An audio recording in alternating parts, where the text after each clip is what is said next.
Have you ever wondered why you're so entranced by mirrors? If there's one around, you probably can't help but take a quick glance in it. You might have thought that mirrors simply allow people to indulge in our own narcissism, which is certainly true.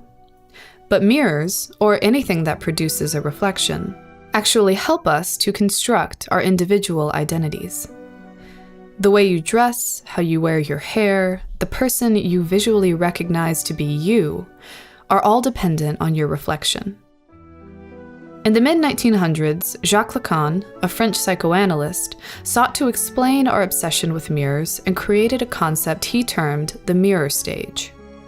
Simply put, Lacan's mirror stage is the time in an infant's life when they look into a mirror and view themselves outside of their body, helping them realize that they are a distinct object separated from the rest of the world. In order to explain Lacan's concept a bit further, let's take a look at the most complete case study of the mirror stage that I've ever found.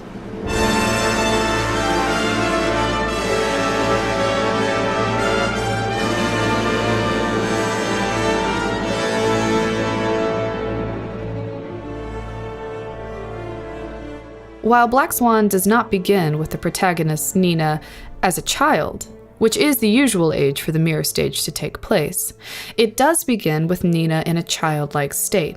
She has not yet become a woman, and has not formed an identity apart from her mother, which keeps her from being a true individual. For example, take a look at Nina's bedroom, decorated in butterflies, ceramic statues, stuffed animals, and sealed in pink. It looks like the room of a 10-year-old child, not a 20-something woman. Nina's mother dotes on and smothers her as if she were still an infant, calling Nina, "You sweet girl," and often going so far as to undress her, as if Nina is incapable of doing so herself. "I can do it." Within the company she dances for, Nina is not so much treated as a child as she is invisible, just another dancer among many, reduced and stripped of identity. Black Swan opens on Nina dreaming, an act that, for her, serves the same function as looking into a mirror. Nina is able to externalize her image of herself and consider her desires for that image. She acts as a spectator, watching herself dance her most coveted role, the Swan Queen. This role would not only make her the prima ballerina of her ballet company, a distinct, individualistic position rather than one lost in the chorus, it would also help her to create a persona apart from her mother. Nina would no longer be just some aspiring ballerina following in her mother's footsteps. She would have made it to the pinnacle of her craft, surpassing her role as daughter into her role as woman. And this is the journey we see Nina take throughout Black Swan.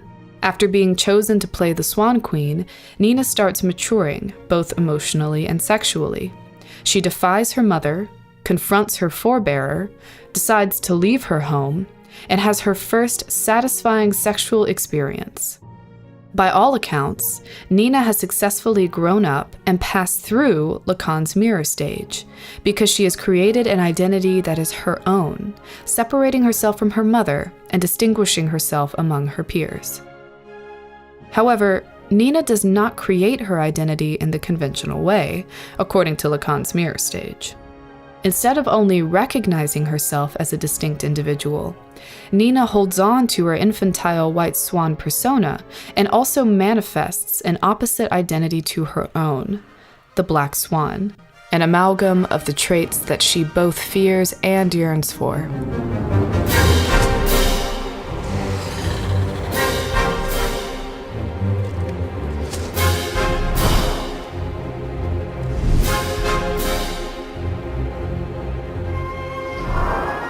At first, Nina has difficulty giving form to her Black Swan persona, and so projects it onto the women around her. However, as Nina matures, so does her alter ego, and her Black Swan begins to manifest itself more frequently and aggressively, both outside of and within the mirror. In many ways, Black Swan is as much a case study for the mirror stage as it is for the mirror stage gone wrong. It poses the question, What happens if you cannot reconcile the identity you want with the one you have?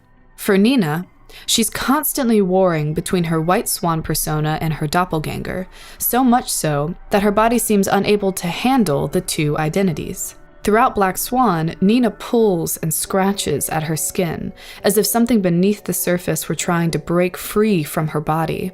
However, Nina only tears at her skin when she's reflecting with both identities, either in front of a mirror or in her dreams. You were scratching all night. Nina's final act of self-harm, which leads to the resolution of her internal conflict, occurs during her debut performance as the Swan Queen.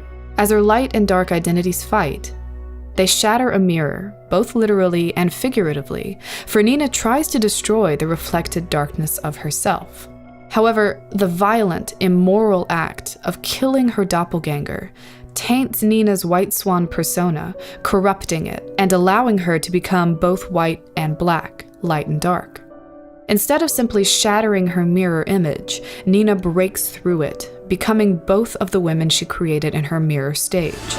It's my turn. By subsuming two opposing forces and holding them within one physical body, Nina has fragmented herself, allowing her desire and actuality to push against each other, fighting for control. This duality of character gives Nina what she needs to dance the Swan Queen, but also destroys her body in the process, for she cannot harbor two women in one vessel. Nina has broken the mirror between her desire and reality, mixing black and white, fragmenting the identities created in her mirror stage in order to fulfill her reflected desire.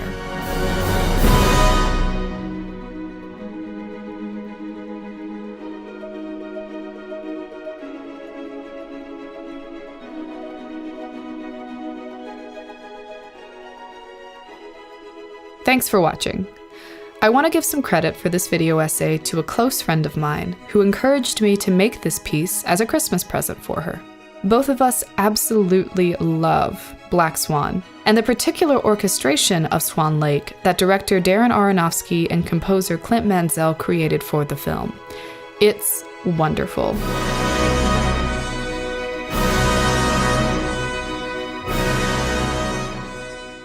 If you want to see more videos from Film in Deep Focus, you can subscribe to my channel. And if you enjoyed this video, go ahead and give it a like. See you all next time.